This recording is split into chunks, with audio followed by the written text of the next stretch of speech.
بسم اللہ الرحمن الرحیم۔ شروع اللہ کے نام سے جو بڑا مہربان نہایت رحم کرنے والا ہے۔ السلام علیکم ورحمۃ اللہ وبرکاتہ۔ مہینوں میں سب سے افضل مہینہ رمضان المبارک کا مہینہ ہے اور دنوں میں سب سے افضل دن جمعے کا دن ہے۔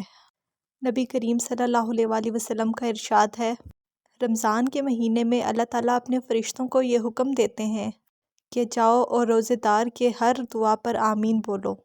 تو بھلا ایسے کیسے ممکن ہے کہ آپ رمضان المبارک میں دعا کریں اور آپ کی کوئی دعا قبول نہ ہو؟ اس مہینے کا ہر دن اہم، ہر رات خاص ہے۔ اس مہینے کا تو نزول ہی ہماری بخشش کروانے کے لیے ہوا ہے۔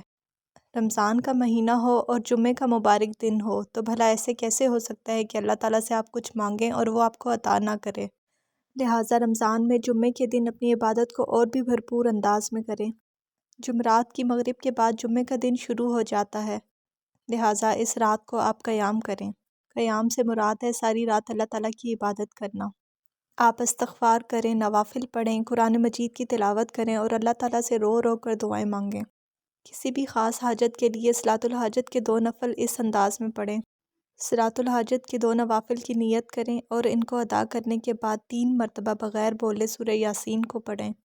یہ وہ عمل ہے جس کو کرنے سے اللہ تعالیٰ آپ کی ہر دعا قبول فرماتے ہیں۔ آپ کی کوئی بھی حاجت ہے، چھوٹی سے چھوٹی یا بڑی سے بڑی، اس عمل کو کرنے کے بعد اللہ سے جو بھی دعا مانگی جاتی ہے اللہ تعالیٰ اس کو ضرور قبول فرماتے ہیں۔ صحابہ کرام کو جو بھی چاہیے ہوتا تھا وہ اللہ تعالیٰ سے مانگتے تھے، حتیٰ کہ ان کے گھر پہ اگر نمک بھی ختم ہو جاتا تو وہ اللہ تعالیٰ سے ہی مانگتے تھے۔ اس لیے ہمیں بھی چاہیے کہ ہمیں کچھ بھی چاہیے ہو تو ہم اللہ تعالیٰ سے گڑ گڑا کر مانگیں۔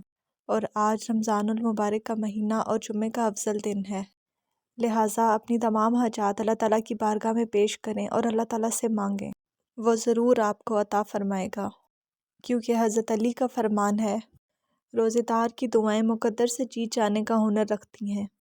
آج جمعہ کے دن اللہ تعالیٰ سے اپنی ہر پریشانی، ہر مسئلہ اور ہر حاجت اللہ تعالیٰ کے سامنے پیش کریں۔ رزق میں اضافے کے لیے سورہ کہف کی تلاوت کریں۔ میاں بیوی کے درمیان محبت کے لیے سورہ جمعہ کی 3 دفعہ تلاوت کریں، اور جمعہ کے دن نبی کریم صلی اللہ علیہ وآلہ وسلم پر بے شمار درود و سلام بھیجیں۔ درود ایک ایسی عبادت ہے جو فوراً قبول ہو جاتی ہے، لہٰذا نبی پاک صلی اللہ علیہ وآلہ وسلم پر درود شریف بھیج کر اللہ تعالیٰ سے مانگیں۔ ان کے وسیلے سے مانگا جائے تو اللہ تعالیٰ اپنے محبوب کے وسیلے سے لازمی ہماری دعائیں قبول فرماتا ہے۔ ایک بار پھر رمضان اور جمعے کا دن ہماری زندگی میں اسی لیے آیا ہے کہ ہم اللہ تعالیٰ سے اپنے گناہوں کی بخشش کروا سکیں۔ اللہ تعالیٰ ہمیں اپنی عبادت کرنے کی توفیق عطا فرمائے، آمین یا رب العالمین۔